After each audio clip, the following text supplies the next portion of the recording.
Nagbigay saya at aliw ang isang art workshop na kung saan mahigit 100 senior citizens sa bawat barangay ng syudad ay nagdrawing at nagpainting sa mga tote bags at bucket hats nitong Huwebes sa Baguio City Hall Amphitheater. Ito ay upang maibsan ang bilang ng mga senior citizens na magkaroon ng depression o iba pang mental health concerns.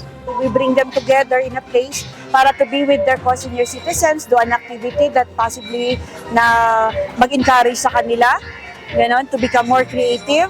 As you mentioned nga kanina ng ating social welfare officer, na marami ding data na naglabasan na nadidepress ang ating mga senior citizens for many reasons.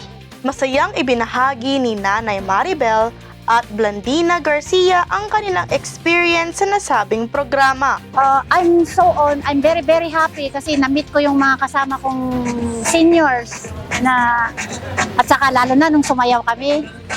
Okay. Nag-join ka ng ganitong activities ng seniors. Makaka-experience ka naman ang dama, makakamit ka pa ng mga bagong friends. Tandaan na hindi hadlang ang inyong edad upang gawin at sumubok ng mga bagay na inyong ikakasaya. Sa ngalan ni Audrey Villena, Joshmin Castaño, para sa PIO Baguio, Balita.